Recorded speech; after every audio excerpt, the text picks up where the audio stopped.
DSS ರಾಜ್ಯಾಧ್ಯಕ್ಷರಾದಂಥ Mulluru Srinivas ಅವರು ಬಂದಿದ್ದಾರೆ. ಅವರು ಕೂಡ ವೇದಿಕೆ ಮೇಲೆ ಬರಬೇಕು ಅಂತ ಕೇಳ್ಕೊತಾ ಇದ್ದೀನಿ. DSS ನ ಮುಖಂಡರಾಗಿರ್ತಕ್ಕಂಥ ಹೆಬ್ಬಾಲ್ ವೆಂಕಟೇಶ್ ಅವರು ಮತ್ತೆ ಮರಿಯಪ್ಪ ಬಿಟ್ಬಿಟ್ಟು ಎಲ್ಲ ಒಂದ್ ಕಡೆ ಈ ಕಡೆ ಬಂದ್ಬಿಡಿ.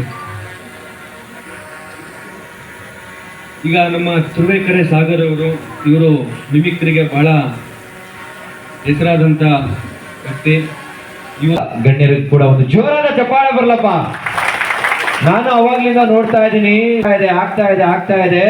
ಎಲ್ರು ಕೂಡ ಸ್ವಲ್ಪ ಡಲ್ ಅಲ್ಲಿ ಇದ್ದೀರಾ ಅಲ್ವಾ? ನೋಡಿ ಹ್ಞೂ ಅಂತ ಎಲ್ರು ಕೂಡ ಫಿದಾ ಆಗ್ತೀರಾ, ಅಷ್ಟು ಚೆನ್ನಾಗಿ ಮಾತಾಡ್ತಾರೆ. ನಾನು ಕೂಡ ಕಾಯ್ತಾ ಇದ್ದೀನಿ ಅವರ ಮಾತುಗಳನ್ನ ಕೇಳಿಸ್ಕೊಳ್ಳೋಕೆ.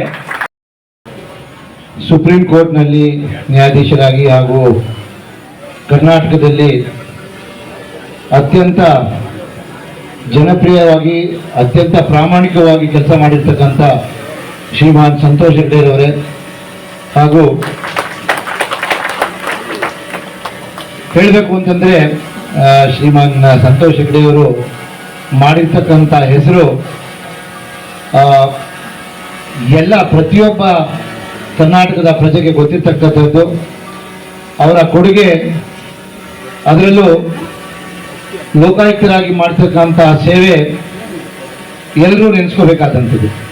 ಹಾಗೂ ವೇದಿಕೆ ಮೇಲೆ ಇರ್ತಕ್ಕಂಥ ಎಲ್ಲ ಇತರೆ ಗಣ್ಯರೇ ಮತ್ತು ಈ ದಿನ ಬಂದಿರತಕ್ಕಂಥ ಎಲ್ಲ ವಿದ್ಯಾರ್ಥಿಗಳೇ ಮತ್ತು ಮುಖ್ಯವಾಗಿ ಈ ದಿನ ಈ ಒಂದು ಕಾರ್ಯಕ್ರಮವನ್ನು ಮೂಲ ನಿವಾಸಿ ಅಂಬೇಡ್ಕರ್ ಸಂಘ ಇಲ್ಲಿ ನಮ್ಮ ಇಂದಿರಾನಗರ ಕ್ಲಬ್ಬಿನ ಈ ಒಂದು ಕನ್ವೆನ್ಷನ್ ಹಾಲ್ನಲ್ಲಿ ಸಭೆ ಮಾಡ್ತಿರ್ತಕ್ಕಂಥದ್ದು ನನಗೆ ನಿಜವಾಗ್ಲೂ ಬಹಳ ಸಂತೋಷ. ಅದರಲ್ಲೂ ಯಾಕೆ ಅಂತ ಹೇಳಿದ್ರೆ ವಿದ್ಯಾರ್ಥಿಗಳಿಗೆ, ಅದರಲ್ಲೂ ವಿದ್ಯಾರ್ಥಿಗಳು ಅಂಥವರಿಗೆ ಪುರಸ್ಕಾರ ಮಾಡ್ತಕ್ಕಂಥ ಒಂದು ಕಾರ್ಯಕ್ರಮದಲ್ಲಿ ಭಾಗವಹಿಸ್ತಾ ಇರೋದು ನಿಜವಾಗ್ಲೂ ನನಗೆ ಪುಣ್ಯದ ಕೆಲಸ. ಒಳ್ಳೆ ವಿದ್ಯೆಯಲ್ಲಿ ಒಳ್ಳೆ ಪ್ರಶಸ್ತಿ ಮಾರ್ಕ್ಸ್ ಪಡೆದಂತ ವಿದ್ಯಾರ್ಥಿಗಳನ್ನ ಗುರುತಿಸಿ ಸನ್ಮಾನಿಸುವುದು ಭಾರತದ ಭವಿಷ್ಯದ ಹಿನ್ನೆಲೆಯಲ್ಲಿ ಬಹಳ ಉತ್ತಮವಾದ ಕಾರ್ಯಕ್ರಮ.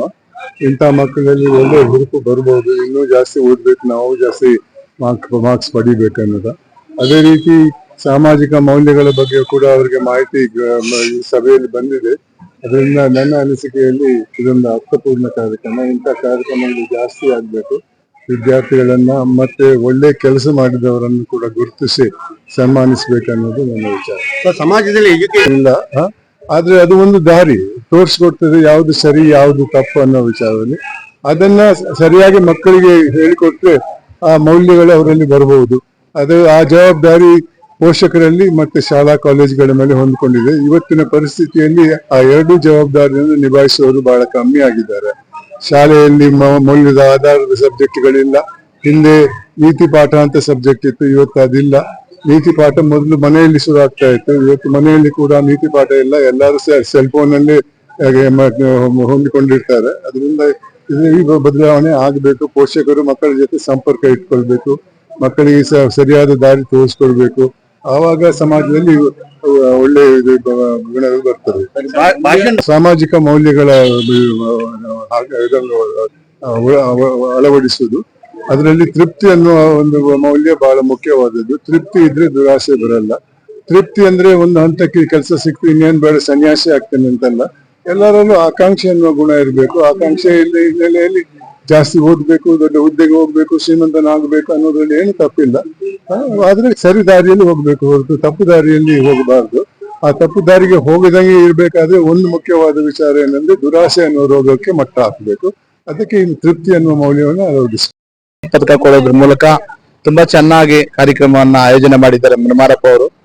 ನಾನು ವಿದ್ಯಾರ್ಥಿಗಳಿಗೆ ಹೇಳೋದಿಷ್ಟೇ, ನಿಮ್ಮ ತಂದೆ ತಾಯಂದ್ರು ಯಾವುದೇ ರೀತಿ ಕಷ್ಟಪಟ್ಟು ನಿಮ್ಮನ್ನ ವಿದ್ಯಾಭ್ಯಾಸ ಕೊಡ್ತಾರೆ, ಅದನ್ನ ಉಳಿಸುವಂತ ಬೆಳೆಸುವಂತ ಕೆಲಸ, ಕಾಪಾಡುವಂತ ಕೆಲಸ ನೀವು ಮಾಡ್ಬೇಕು.